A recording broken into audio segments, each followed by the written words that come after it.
विशिष्ट अभ्यास संख्या 10-12, स्पीड लगभग 110 शब्द प्रति मिनट। Ready, start. श्रीमान, मैं तो यह कह रहा था कि राज्य सरकारों का समाचार पत्रों के प्रति अगर यही रवैया रहेगा तो देश में इस धारणा को बनने से कोई रोक नहीं सकेगा कि हमारे देश में निष्पक्ष समाचार पत्रों के लिए कोई स्थान नहीं रह गया है। वित्त मंत्री के जिस वक्तव्य का मैंने उल्लेख किया, यह जो सज्जन अभी व्यवस्था का प्रश्न उठा रहे थे, मैं उनसे चाहूँगा कि वे पहले उस वक्तव्य को देखने का कष्ट करें और तब इस प्रकार के व्यवस्था के प्रश्नों को उठाएं। मैं यह भी कहना चाहता हूँ कि दिल्ली में भी कुछ इस प्रकार के समाचार पत्र हैं जिनके संबंध में कानों में भनक पड़ी है कि प्रत्यक्ष रूप से चाहे उनको ना कहा जाए, लेकिन अप्रत्यक्ष रूप से उनके ऊपर दबाव डाला जाता रहा है कि वे निष्पक्ष लेख या समाचार प्रसारित ना करें। मेरा कहना यह है कि स्वतंत्र भारत में, विशेषकर जिस देश के अंदर प्रजातंत्र हो, उसमें अगर इस प्रकार से दबाव डाला जाता रहा तो ये समाचार पत्र भाटों के गीत बनकर रह जाएंगे। फिर ये जनता की भावनाओं का प्रतिनिधित्व करने वाले पत्र नहीं रहेंगे। मैं एक और बात का भी विशेष रूप से उल्लेख करना चाहूँगा और चाहूँगा कि श्री गुजराल जब अपना उत्तर दें तो इस बात को बताएं कि सरकार की क्यों यह प्रवृत्ति चल पड़ी है कि जब प्रधानमंत्री विदेश जाएं या राष्ट्रपति बाहर जाएं तो समाचार पत्रों के संवाददाताओं से सीधे संपर्क स्थापित किए जाएं। जो भी समाचार एजेंसी है या पत्र हैं, उसको कहना चाहिए कि आप अपने यहाँ से किसी प्रतिनिधि को भेजें। मुझे जानकारी मिली है कि इस बार जब प्रधानमंत्री ईरान यात्रा पर गई हैं तो एक समाचार पत्र के प्रधान संपादक ने केवल इसीलिए अपने प्रतिनिधि को भेजने से इनकार कर दिया क्योंकि सरकार ने सीधे उनसे संपर्क स्थापित किया था। यह प्रवृत्ति भी इस बात की परिचायक है कि हमारे देश में निष्पक्ष समाचार पत्रों की क्या स्थिति बनती जा रही है। अगर यह हाल रहेगा तो प्रजातंत्र के लिए गौरव की बात नहीं होगी, बल्कि अभिशाप होगा। इसी तरह की एक बात जो मैं यहाँ कहना चाहता हूँ वह यह है कि समाचार पत्रों को, अखबारों को जो न्यूज़ प्रिंट मिलता है उसकी स्थिति यह है कि लगभग 82% न्यूज़ प्रिंट विदेशों से आयात होता है।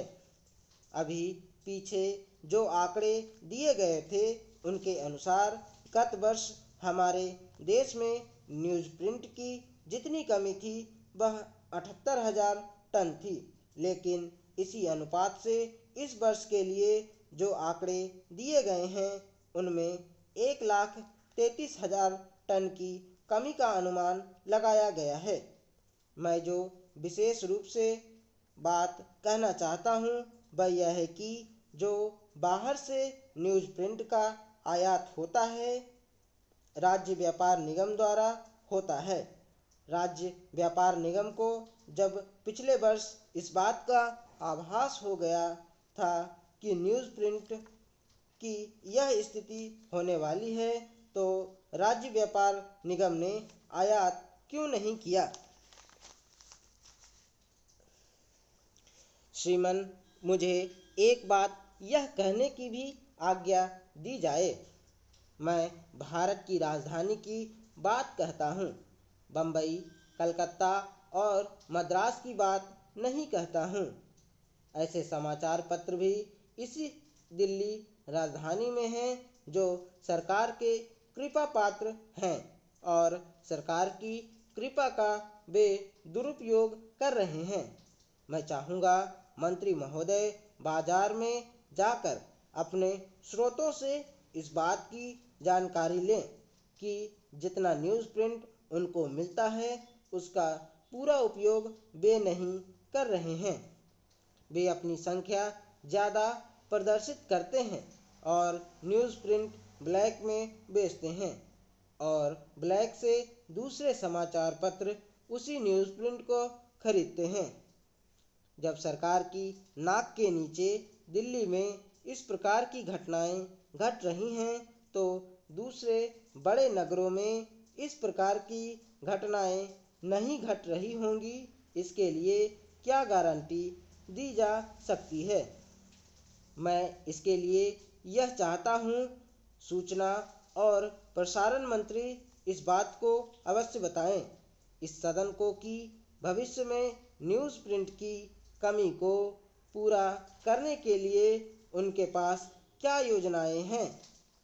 क्या वे भारतवर्ष में उसका उत्पादन बढ़ाना चाहते हैं या उसे बाहर से आयात करने के लिए उन्होंने कोई विशेष प्रयास किया है। मेरी जानकारी तो यह है कि बांग्लादेश से, जैसा कि मैंने समाचार पत्रों में देखा है, भारत को आने वाला न्यूज़ प्रिंट बंदरगाहों में पड़ा है, लेकिन राज्य व्यापार निगम ने जहाज़ों की व्यवस्था नहीं की जिससे वह न्यूज़ प्रिंट यहाँ आ सके और समाचार पत्रों को दिया जा सके। इस बात की जांच विशेष रूप से होनी चाहिए। एक बात मैं आकाशवाणी की स्वतंत्र अभिव्यक्ति की संबंध में कहना चाहता हूँ। आकाशवाणी सरकार की एजेंसी नहीं, देश का प्रतिनिधित्व करने वाला संगठन है, लेकिन कुछ दिनों से आकाशवाणी की जिस तरह की स्थिति बनती जा रही है उससे लगता है कि स्वतंत्र विचारों की अभिव्यक्ति का यह माध्यम भी अब धीरे धीरे सरकार के विचारों की अभिव्यक्ति का माध्यम बनता जा रहा है। परिणाम क्या है? मैं चाहूँगा कि गुजराल साहब इस बात को बताएं कि वह वास्तविकता है या नहीं। सरकार पहले तो अपने विभागीय अधिकारियों को रिपोर्ट लेने के लिए या पता लगाने के लिए भेजती है या उनसे सर्वे कराती है और जब उसमें कुछ वास्तविकता होती है और किसी ढंग से वह प्रसारित हो जाती है तो उन अधिकारियों को दंडित किया जाता है। मेरी अपनी जानकारी में यह है। गुजरात के संबंध में जहाँ की खाद्य स्थिति की जानकारी लेने के लिए सरकार ने अपने एक अधिकारी को नियुक्त किया। वह अधिकारी वहाँ की खाद्य स्थिति की जानकारी लेने के बाद यहाँ आए और सामयिकी में उनका कार्यक्रम प्रसारित हुआ। स्पॉटलाइट में भी वह प्रसारण इस देश के खाद्य मंत्री को बुरा लगा कि रेडियो से इस प्रकार वहाँ की खाद्य स्थिति के बारे में क्यों प्रसारण कर दिया गया। मेरी जानकारी में कैबिनेट की पॉलिटिकल समिति में भी वह बात गई और वह अधिकारी आकाशवाणी में नहीं रह सका और उसे हटा दिया गया।